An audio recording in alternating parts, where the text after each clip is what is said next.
कुंती कौन थी? कुंती यदुवंश के राजा सूरसेन की पुत्री थी। बचपन में उसका नाम पृथा था। राजा सूरसेन के फुफेरे भाई कुंती भोज निसंतान थे। उन्होंने कुंती को गोद लेकर उसका पालन पोषण किया। एक बार कुंती ने अपने यहाँ पधारे हुए ऋषि दुर्वासा की ऐसी सेवा की कि उन्होंने प्रसन्न होकर उसे वरदान मांगने को कहा। दुर्वासा से ने कुंती को वर देते हुए कहा, मैं तुम्हें ऐसा देवी मंत्र दे रहा हूँ जिसका प्रयोग कर तुम किसी भी देवता को आमंत्रित कर सकती हो। इसका प्रयोग आवश्यकता पड़ने पर ही करना।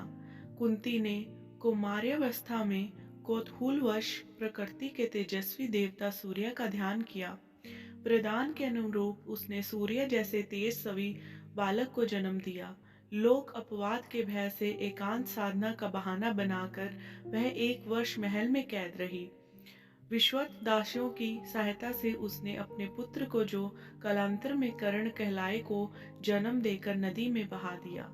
हस्तिनापुर के राजा विचित्रवीर्य के छोटे पुत्र पांडु ने से उसका विवाह हुआ।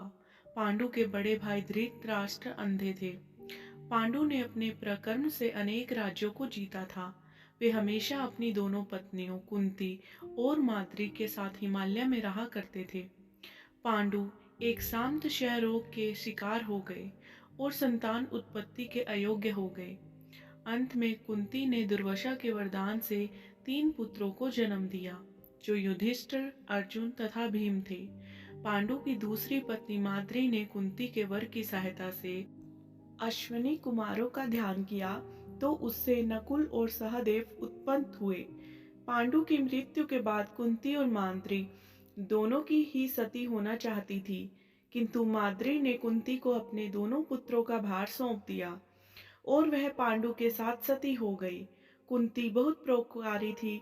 एक बार एक ब्राह्मण ने कुंती को नरभक्षी वक्रासंग के अत्याचार के बारे में बताकर उससे मुक्ति का उपाय पूछा। कुंती ने भीम को उस राक्षस का संहार करने को भेजा और शक्तिशाली भीम ने उस राक्षस को मार डाला।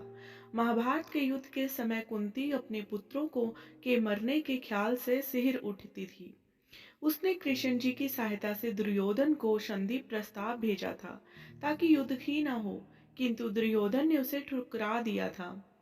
किंतु कुंती ने राज्य छीन जाने, जुए में हारने, अपने पुत्र कर्ण के अपमान को, कुलशील बहू द्रौपदी के अपमान को झेलने का कष्ट सहा था।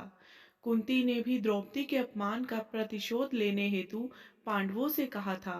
कौरवों द्वारा लाक्षागृह में आग लगाए जाने पर किसी तरह उसने तथा 5 पांडवों ने अपनी जान बचाई थी। कुंती ने अनजाने में ही अपनी बहू द्रौपदी को 5 पांडवों की पत्नी बनने के वचन से बांध दिया था। कुंती पुत्र होकर भी कर्ण जीवन भर लोक निंदा के भय से अपमान और दुख सहता रहा। अपने पुत्र कर्ण की अपमानजनक दशा को देखकर कुंती भी बहुत रोती थी। लोक निंदा के भय से उसने जन्मजात कवच और सोने का कुंडल धारण किए हुए कर्ण को अंत तक अपना पुत्र न कह पाने की पीड़ा भी झेली। कर्ण के समक्ष 5 पांडवों की प्राण रक्षा की भीख मांगकर पुत्रों के प्रति अपने स्नेह को प्रकट किया। उसने युद्ध प्रारंभ होने से पहले ही कर्ण से 5 पुत्रों की प्राण रक्षा करने का वचन मांगा था। इसके बदले में उसने कर्ण को एक अभिशापित जीवन दिया। यह अपराध बोध जीवन भर उसे सालता रहा। महाभारत के युद्ध में पांडवों की विजय के बाद उन्हें जब हस्तिनापुर का राज्य मिला, तब कुंती 15 वर्षों तक राजमाता के रूप में सुख भोग कर गंधारी धृतराष्ट्र के साथ वन में चली गई। जाने से पूर्व उसने द्रौपदी के सम्मान की हर समय रक्षा करने का वचन तथा दुर्भाग्यशाली पुत्र कर्ण की मृत्यु के बाद प्रत्येक वर्ष उसके श्राद्ध कर्म को विधिवत करते रहने का पांडवों से वचन लिया और वनवास का कष्ट सहते हुए वैराग्य की साधना पूर्ण कर अपनी प्राणाहतु अग्नि देवता को समर्पित कर दी। कुंती का संपूर्ण जीवन विसंगतियों से भरा पड़ा था।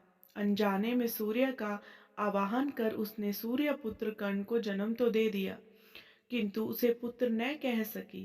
कर्ण अभिशप्त जीवन जीता रहा। कर्ण को अभिशप्त जीवन जीते देखकर इसी पीड़ा में आजीवन घुलती रही। अपने समस्त पुत्रों के बदले में कर्ण का बलिदान उसके लिए बहुत कष्टदायक था। उसने समय और परिस्थिति के अनुरूप अपने विचारों और कार्यों में